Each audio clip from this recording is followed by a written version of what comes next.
I don't know how many of you grew up hearing the message of the mark of the beast and the sealing of God, but I grew up hearing it, and sometimes it seemed scary to me.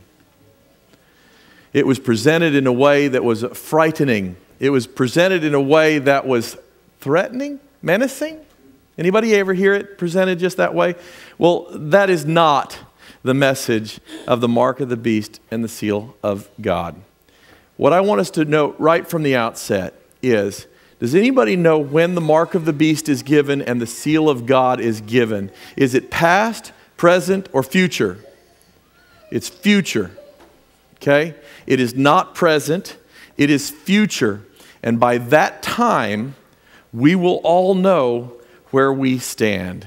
You see, our lives are made up of a lot of little decisions. Decisions that happen as early as right this minute.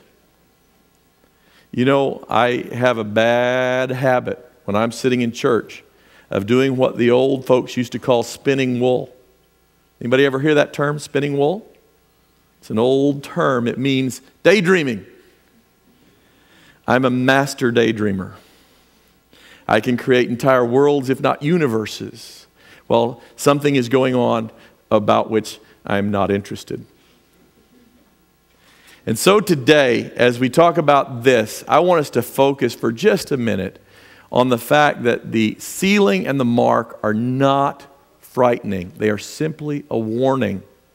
Imagine that you got in your pantry and you found a bag of grain that you'd never seen before. And you're looking at this bag of grain and you go, wow, that looks good. Now, this bag of grain is a bag of crushed grain because that's oatmeal, it looks like. The oatmeal's already been smashed, hasn't it? Anybody here have an oatmeal smasher? Nobody has an oatmeal smasher but me? I bought my wife an oatmeal smasher. Am I a geek or what? Why would you want an oatmeal smasher? Does anybody know why you want an oatmeal smasher?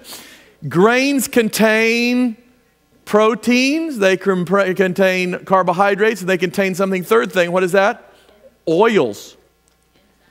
Enzymes, of course, but as soon as you crush a grain or you make flour of it, it releases the oils. And what's amazing is that grains can last thousands of years. Did you know that they've taken grains out of tombs in Egypt and they've actually germinated? They last thousands of years in a fresh condition as long as the grain is not disturbed or molested. But if you crush the grain, like in that bag right there, it releases the oils, and those oils within a few days become rancid. So when we buy oatmeal like that, we hope they cooked it soon after they crushed it.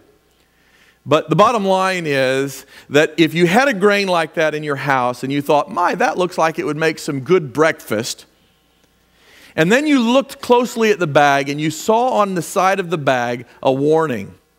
What does that warning say? It says, poison rat. Poison no rat. Isn't that what it says? I'm translating from the international language of stupid symbols. And that says, poison no rat. In fact, it's a cracked poison, but I don't know how that works. Okay, so apparently that means rat poison. Wouldn't you be glad you saw that warning before you cooked the oatmeal? Because that could lead to a bellyache, don't you think? Or worse. Or worse.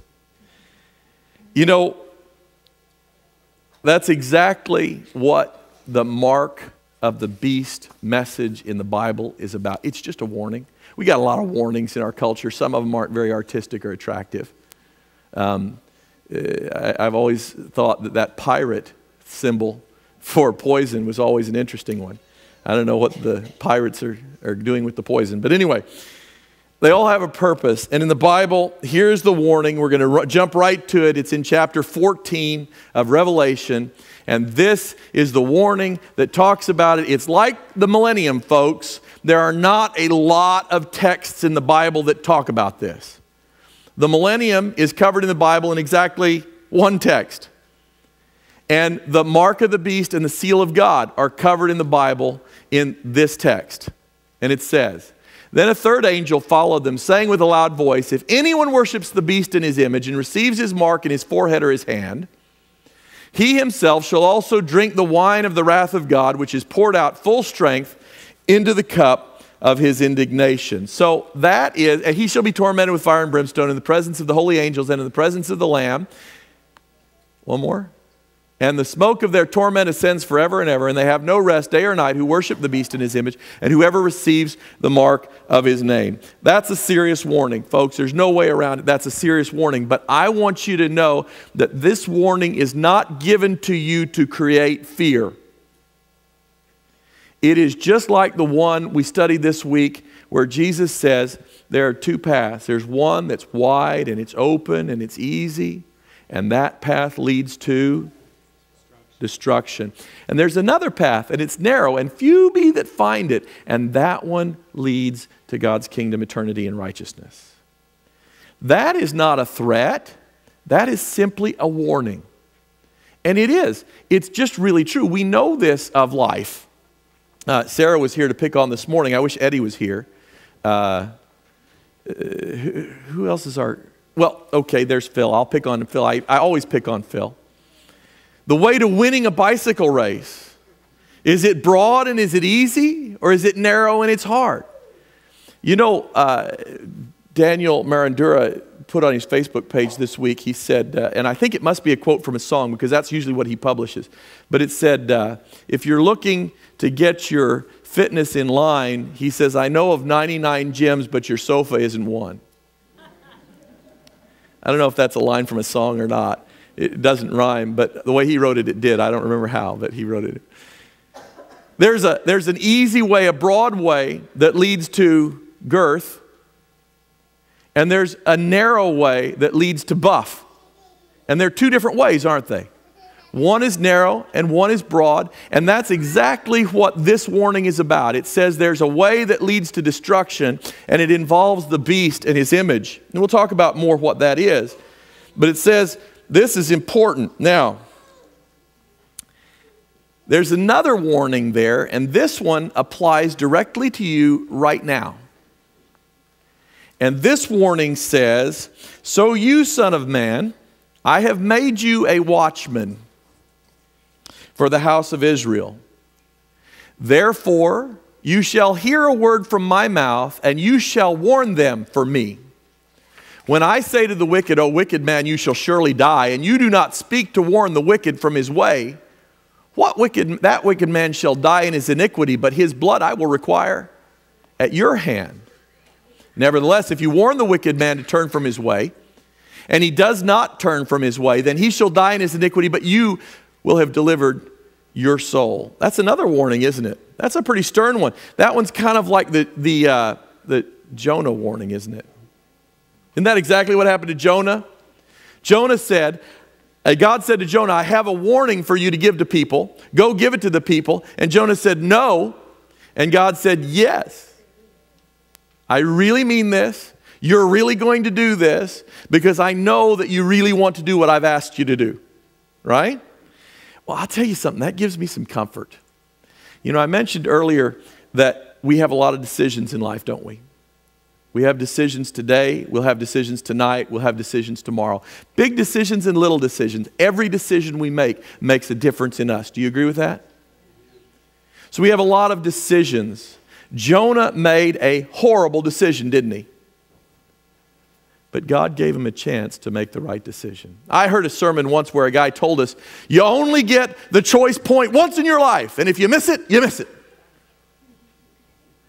Well, I'm glad that wasn't true for Jonah, and I'm glad it wasn't true for Peter, aren't you?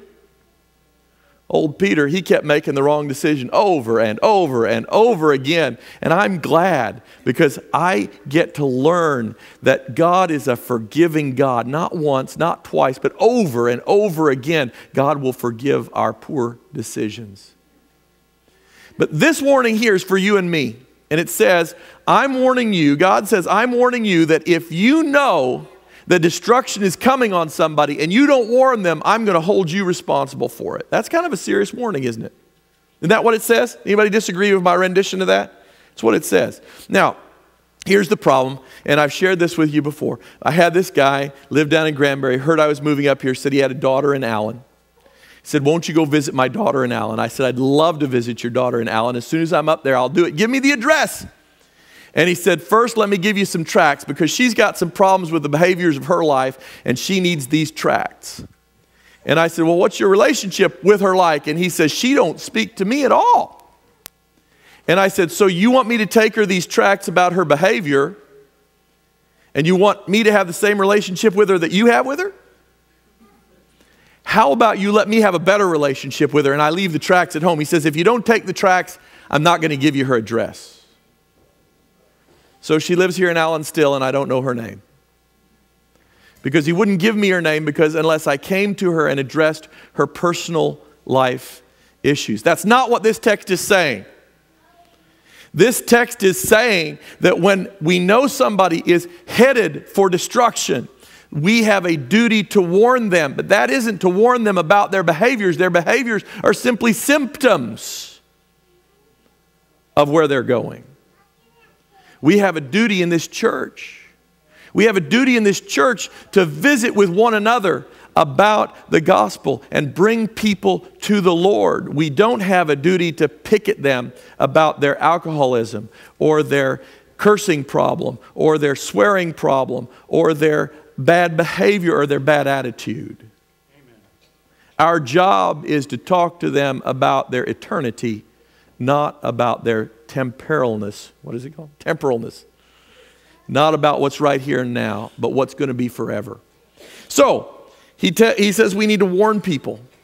So I want to warn you today that life is about decisions. You remember the three worthies in the fiery furnace? We had Shadrach, Meshach, and Abednego. And you remember what happened? They were Hebrews. Were they the only Hebrews out on the plain that day? Yes or no? Probably no. We can assume that there were a bunch of Hebrews because all the best families were brought, right? So the three worthies are out on the plain, and Nebuchadnezzar says, when you see the statue and you hear the music, then you'll bow down and worship. If I'm there, I'm going to tell you the easiest thing in the world for me to do is say, well, he can make me bow down, but he can't make me worship. Wouldn't that be easy? He can make me bow down, but he can't make me worship. What I'm going to do is I'm going to assume the bodily posture of everybody else on this plain. But I know, and God knows, that I'm not worshiping this image. And by so doing, I would have saved my head. Right? Because the heads that are standing up when the music starts are going to be heads that aren't going to be long for this world, right? It would have been the easiest thing in the world. But there were three men who didn't consider it the easiest thing in the world. There were three men who made a decision for right, even though it probably was going to lead to their death. Now, it's a beautiful story, and I'd love to go into the rest of the story. But the story is a simple one, and it says that we have choices in life, and the choices we make matter. In this case, they made the choice. They were sentenced to death. They were put in the death chamber, and they came out unscathed, as they say, smelling like a rose.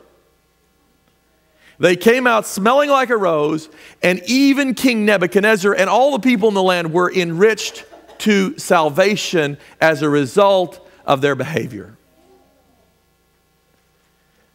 What about the behavior of all those that went ahead and bowed down? A couple of questions on that. The behavior of those, did it affect the rest of the Chaldeans? No. They had no positive influence on anybody. Only these three did. And then the next question. The ones who bowed down, did that decision have an effect on them? And the answer has to be yes. It has to be yes. Every time we compromise, every time we choose self over Savior, it changes us. It changes us in little ways. It changes us in big ways. It changes us inside, and ultimately it changes us outside. So, the mark of the beast involves behavior and choices. Not other people's choices, our choices. Every time we make a choice. Now, let's go through the history of it. Revelation chapter 14, it says that there's a beast power. What is the beast power? Let's not get caught up and say beast like, you say, oh, she acted beastly. It's not a beast like that. It's just an animal, okay? An animal figure. I stood on the sand of the sea and I saw a beast rising up out of the sea, having 7 heads and 10 horns.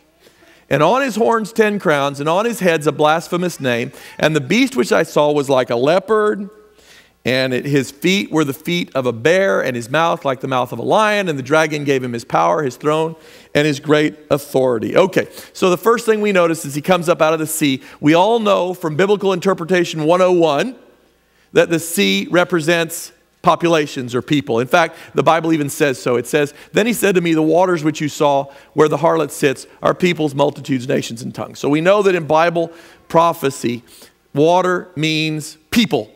So here is a power that rises up out of people, out of a populated area. And what's the meaning of the lion and the bear and the leopard and the 10 horns? These are images directly from Daniel. We can see all those same images. So what we see is the power of these historic nations coming together in this final power. And this final power is identified. And first off, it says that the symbol of the dragon is the symbol of Satan. Another sign appeared in heaven, and behold, a great fiery dragon, having 7 heads, 10 horns, 7 diadems on its head. His tail drew 1/3 of the stars of heaven and threw them to earth. What does that mean? We know that one. That's an easy prophecy. That's the story of the fall of Lucifer, isn't it? It says Lucifer deceived 1/3 of the angels, and it says they were cast where? To earth. Yeah, that's interesting, isn't it? So is Satan out there deceiving the universe? No. He's got one place over which he has authority, and here he has almost complete authority, doesn't he? Because he's the prince of this world. He's the ruler of this world. Jesus said so. And here he is on this world deceiving the nations, right? And the dragon stood before the woman who was ready to give birth to devour her child as soon as it was born. She bore a male child who was to rule all nations with a rod of iron. Who's that? Jesus. And her child was caught up to God in his throne. That's clearly Jesus. And so the dragon is Satan trying to destroy Christ. That's an easy one. We see Satan fall from heaven, his attempt to kill baby Jesus, and we know which earthly power he worked through to do that. Who gave the order to kill the babies in Jerusalem? Herod the Roman, that's right. And who ultimately gave the death sentence for Jesus? The Rome. Okay, so we know that power is the power of pagan Rome. Now, the next question is pagan Rome the same as papal Rome? And the answer is found in history. This is really fascinating because what happened is that Constantine left Rome and set up a new capital at Constantinople. He named it after himself. Isn't that nice?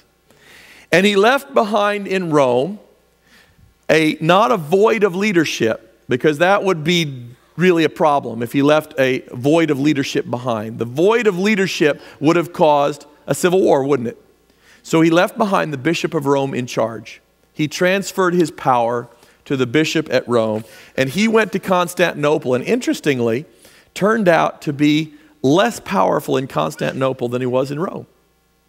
And slowly that power of Constantine waned, but the power of the papal Rome grew and grew. And it says here that he left his power to the bishop at Rome, and that the Roman power became the Roman church. Now, before anybody gets upset, just know that we are talking about powers here. We're not talking about people. Okay? None of the beasts, none of the metals of the statue, none of that ever referred to people. Remember, even when Daniel was talking to to Nebuchadnezzar, he said, the head of gold is your kingdom, Babylon, your great kingdom. He says, then we go down, and he described the powers. He didn't describe people. And so when we describe a papal power, we're not even talking about any individual pope. We're not talking about anything except the power of the Roman church, that on the time that Constantine left and gave power to the bishop at Rome, until a time later, was really ruling the known world, wasn't it? It was in charge. It ruled the kings. It ruled others.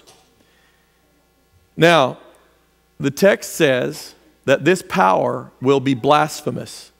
We'll shout blasphemous words. What does blaspheme mean? Janine and I had a discussion about this in the first service. I think blaspheme means hubris with God's power. Does anybody know what hubris means? Turns out it's French. She told me how to pronounce it. She said something like Uber, but I can't know for sure.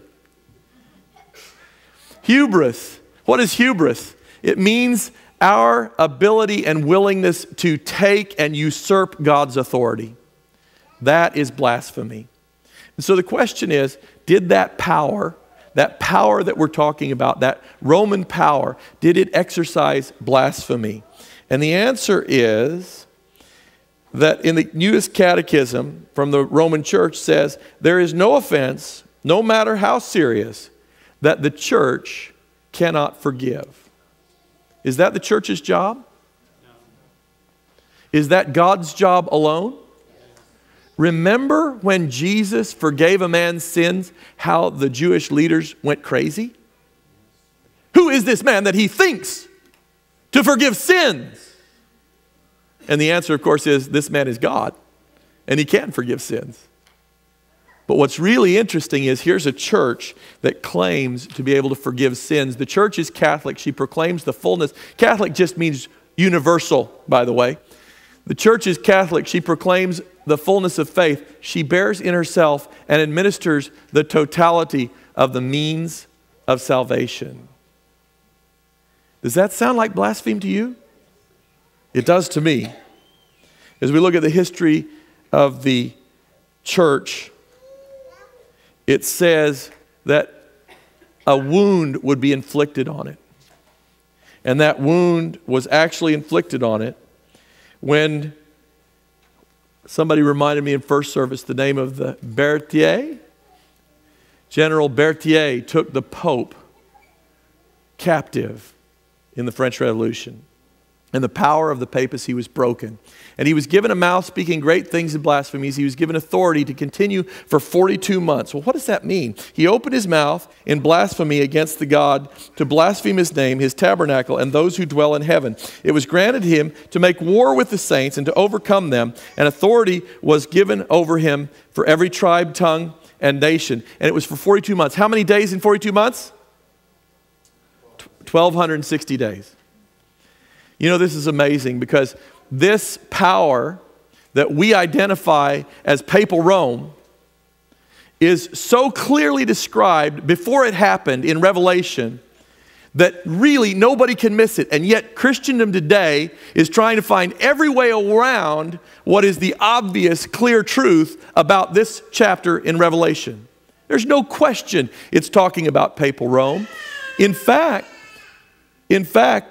Martin Luther had no question that it was talking about papal Rome. And get this, Sir Isaac Newton calculated the 1,260 days during the 1,260 days.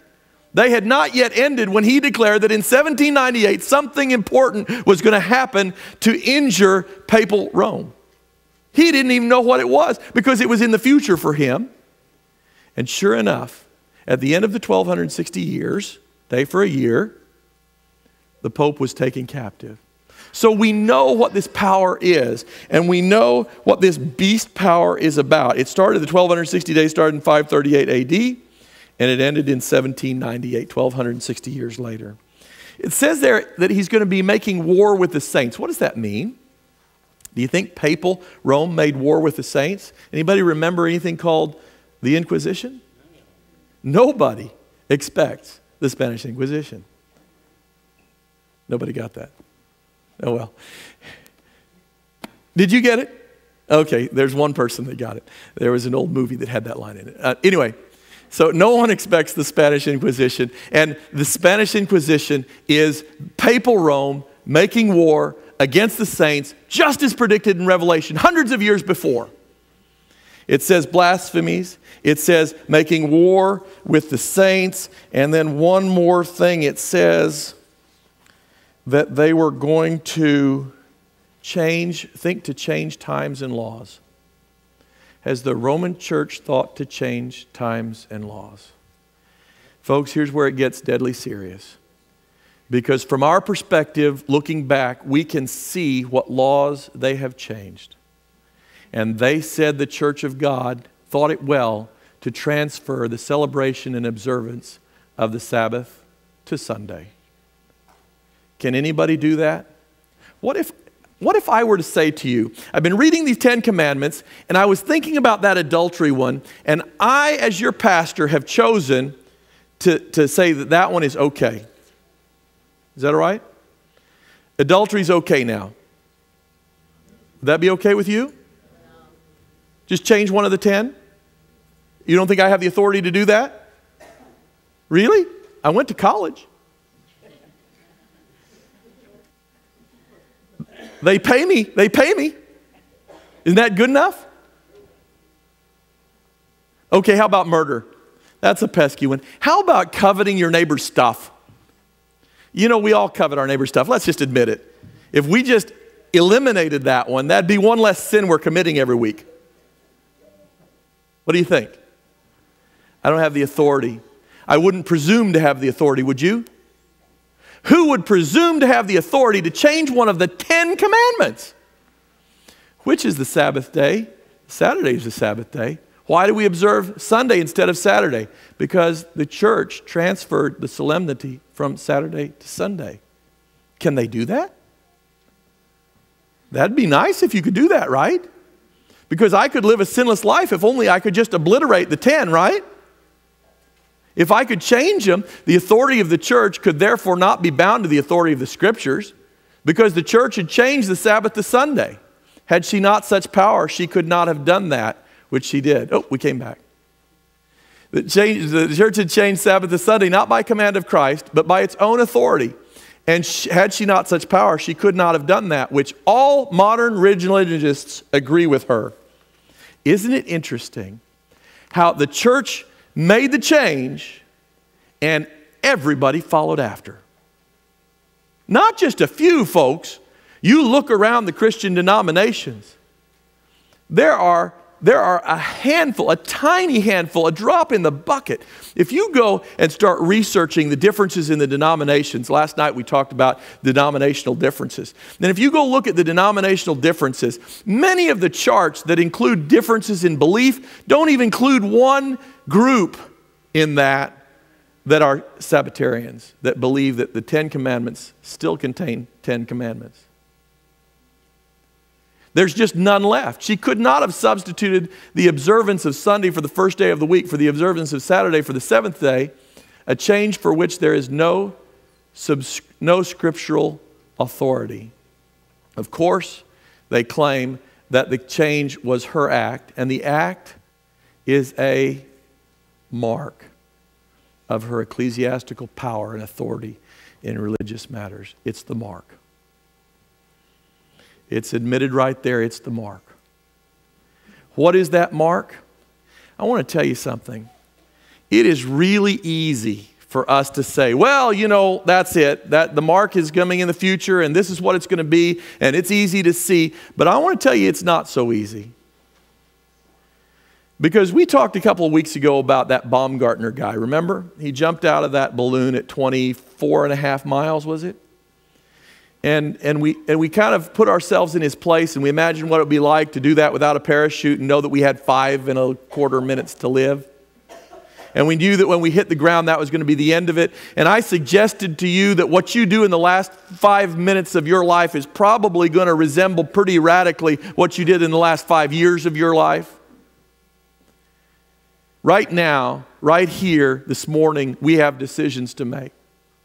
We have decisions to make about whether or not we're going to be selfless or selfish.